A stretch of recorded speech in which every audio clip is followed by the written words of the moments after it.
Did I tell you I bought a D. Snider action figure? Yeah. And so I did not take a picture and send it to D. All right. I did wish him a happy birthday the other day. We had a short conversation, but it made me laugh. I was like, there's most things, like if I find a really cool old single from the early days of the band before they signed to a major label, if I find some old, cool memorabilia, I'll be like, hey, dude, look what I found. He's like, oh, that's awesome. That came from this. And, but yeah, when I bought his action figure, I was like, I think I'll just keep that to myself. I also bought a full set of Motley Crue action figures from Shout at the Devil, which, by the way, are pretty great. Hey, D, this is you. And here's the crazy part. I'm not taking them out of their box the things you should have learned as a kid where you don't take the toys out of the box because they become collectible. Right. But clearly, I'm a little long in the tooth right now for this to become a collectible. But yet I don't have it out of the box. I know. I bought it, looked at it, went, that's cool, and tossed it right in a drawer. It's absurd. Yeah. No, at some point, though, what'll happen is someone will come to my house, and they'll say something about how much they love Motley Crue or action figures, and I'll disappear because I've been drinking them, come back out and be like, this is for you. Yeah. Yeah. How many things, if you had to guess, do you think that you've given away as like a gift with purchase for stopping by? Oh. Countless. I don't want to talk about it. You have to figure. I like giving people presents. That's 20 plus years. I like giving presents, man. Sure. You are generous. You absolutely are. Well, honestly, it's a whole nother weird story, but dude, I'm happier giving a gift in all truth than I am receiving a gift. Yep. I'm a pretty happy person overall. I got everything I need in this life. Right. So yeah, no, I like buying little gifts. I sent Pinball Eric a sheet of $2 bills the other day. He sent me a really cool $2 bill, a special one, and he helped me. Remember, this is such a weird conversation. I had purchased out of Ireland a thing called oh god damn it! It was made by Jameson, and it was the Night Tender. A night tender was a machine that they manufactured that would give you a shot of Jameson whiskey when you put 2 pence in it. They're coins in Ireland. Okay. And it was a night tender, so you could walk by a vending machine and pop it in, hit the button, put the shot in, and it would go shh, and give you the correct amount of alcohol. That's awesome. I found them. Of course, their government was like, no, you cannot do this. So they all ended up going into what's a warehouse called dead stock. Dead stock, it means they never went out to the public. And they just sat there. They were still new in the box. I bought one, new in the box, found one. But all the hoses had gone bad, and the power supply was a different power supply. Yeah. And Pinball Eric went to work on it, and now it works 100% of my house. The lights light up. You can put it on there. It goes. You put it in, and it goes whoosh, and the little solenoid works. Yeah, and it's pretty cool because it's pretty rare. Yeah. And it took a lot of brain power and work for him to understand, because it's part of it is a siphon, the other part of these little solenoids from the 70s that you just can't get anywhere anymore. And like it really, credit to him, yeah. That's a science. Totally. I sent him a whole sheet of those $2 bills the other day.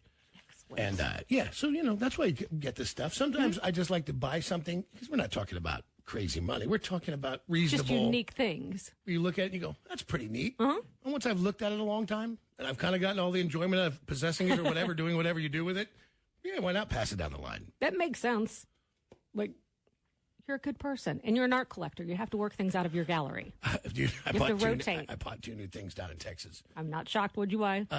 Totally inexpensive, by a really cool artist named Bubba Flint, and he does what you call lowbrow art. Okay. Like what would you call, like Big Daddy Roth. Hold on, I'll show you. But he's got a couple galleries in Deep Ellum, but he shows up at the pinball. He's a super great dude. William Bubba Flint is the name of the artist, and he does really great stuff. I'll show you. You can. Oh, God damn it. Tell me, mister. I have to find a gallery with it in there. But you can find him on Facebook, by the way. That's probably the easiest way to do it. William Bubba Flint is the name of the artwork. Like, here's a Marilyn Monroe he just did. Oh, that's cool. And he just finds old artists and he mixes mediums. And then here's some luchador wrestlers. That's fun. Yeah, he does some really cool, weird stuff. He is a super fantastic artist, and even better human being.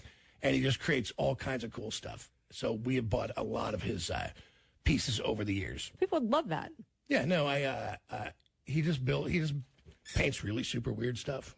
Huh. There's a puffer fish wearing a fez. There's a tiki head and a mermaid on an anchor on some random stuff. Yeah. So you're either in or you're out on this kind of stuff. Yeah. I can see it being a unique taste, but I think it's cool. Yeah. So I bought a new Frankenstein. I bought a wolf that looks like Fonzie. And I bought paintings or items? Paintings in a Lily Munster in an oval frame. Oh, that's kind of cool. That I went to Sassy, so.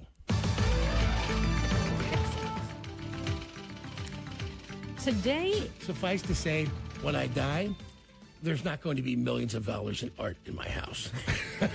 But how pissed would you be, though, hundreds. if there was something?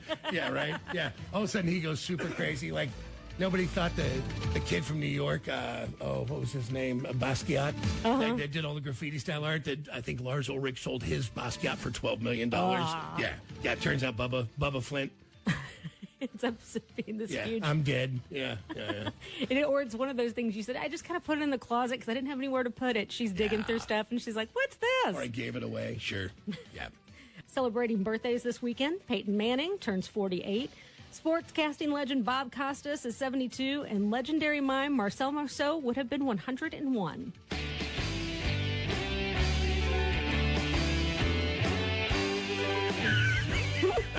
You dick.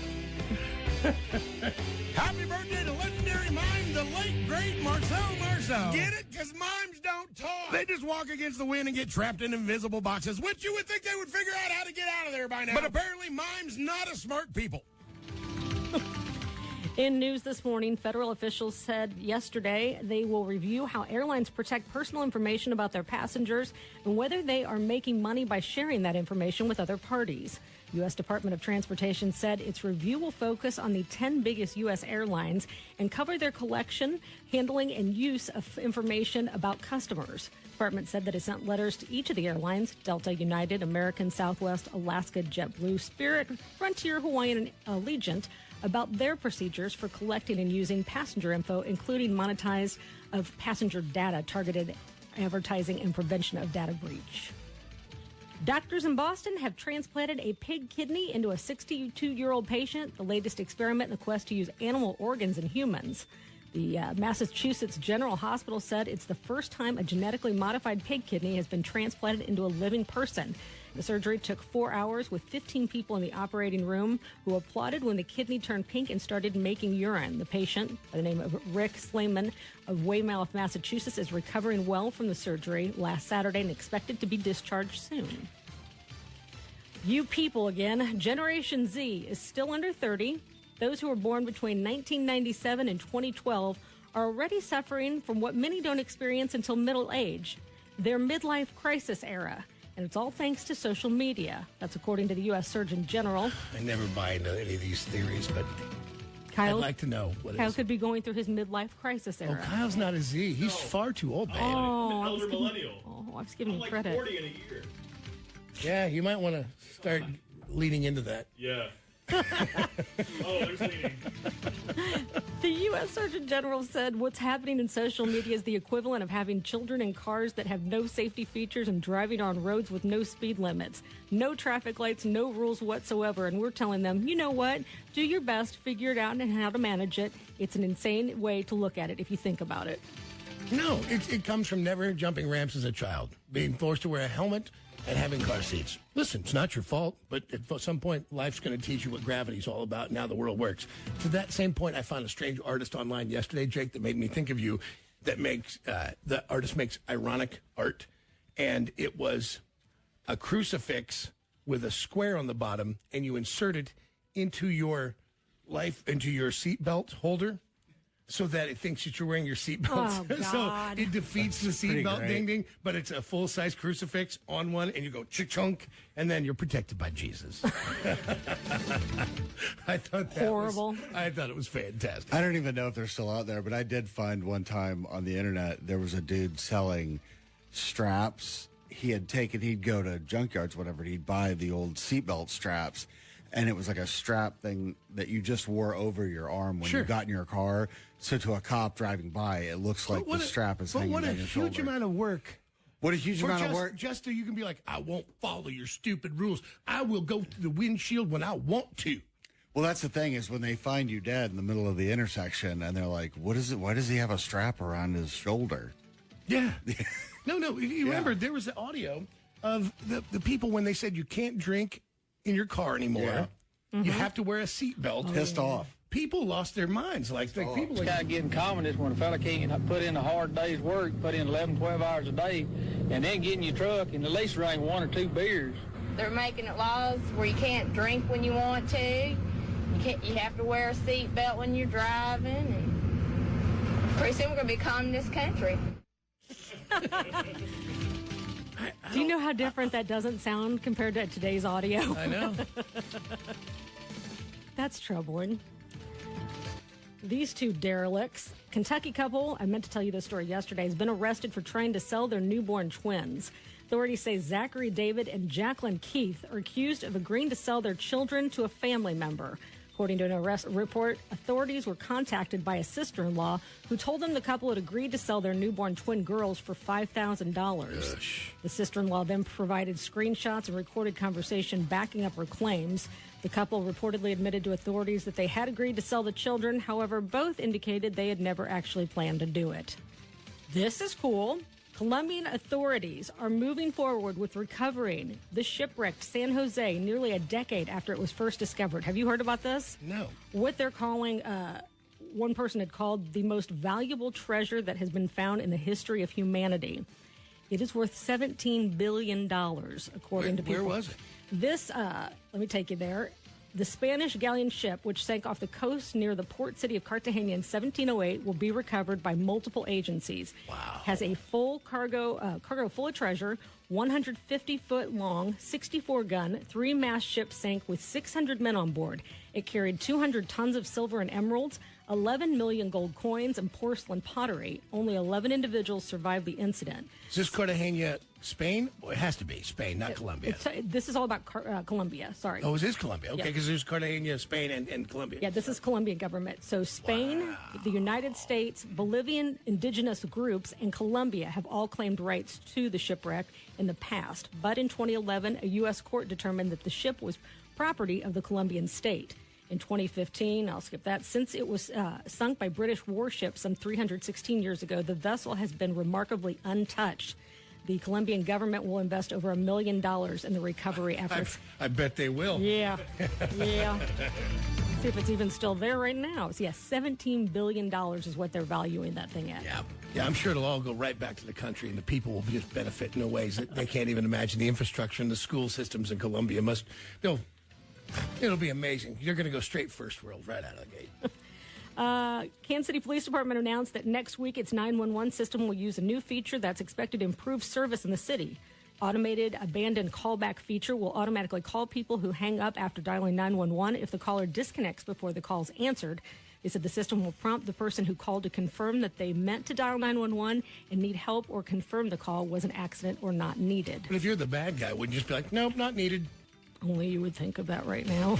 I just think, But my thought is, if you hang up before 911 answers, someone slapped the phone out of your hand and hung it up, right? That's the bad guy. Well, so then when they call back, they go, no, everything's just fine. Yeah, when they call back and they hear the ring, the bad guys are like, you called the cops, huh? Yeah, I'm like, hey. First of its kind poll looking into the stadium sales tax vote shows the vote could go either way. Shocking. Kansas City's Remington Research Group asked likely voters which way they were leaning when it comes to restructuring and extending the 3/8 cent sales tax to help fund new Royal Stadium and renovations to Arrowhead Stadium. Listen, you're not losing the ball. That's the game that I think that they're playing, the politicians, is they make some people believe, not everybody obviously, thinks that they're going to team. It may move one county to another, but I don't know where we're all still, if we want to go to the ball games, get to go to the ball games. We all still get to go when we want to go. We all still get to see what we want to see. And if it's not moving states, Kansas is still not paying it where I live, which I'm cool with that. I don't. The polling found that 47% of respondents are planning to vote yes, 46% are planning to vote no, and 7% remain undecided. Poll does have a margin of error for 4.5%. A yes vote on April 2nd will repeal the current 3/8 cent sales tax funding the stadiums and implement an extended version of the tax through 2064. See, I am, and I actually don't get an opinion of this because I live in Kansas, but even if I lived in Missouri, I'd still vote yes for it because I think people love sports. I think it's a great part of our history. I think people in Kansas City love it. I think it's one of our badges of honor. You know, we win Super Bowls. We've won a World Series, you know, in the last 10 years. Right. And I'm all for it. I think it's good. It's not the end of the world. But also, I live in Kansas, so I'll shut up over here. Well, has there not been the discussion that, well, for one, wouldn't people lose their mind if Arrowhead was just taken out of the equation? Like if Arrowhead in its location didn't exist anymore? Yeah, no, people lose their minds. Right. And even if you said it was moving to Johnson County and still going to be the Kansas City Chiefs in Kansas City, Kansas. Yeah. In music news, Ozzy Osbourne actually has a passing interest this time in being nominated for the Rock and Roll Hall of Fame for his solo work, telling Rolling Stone, "It's an honor that I'm nominated, but I'm not expecting to get in. I'm up against some serious people. If I get in, I get in. If I don't, I don't." For that, if they wait till he's gone, I mean, what a huge mistake for the Rock and Roll Hall of Fame.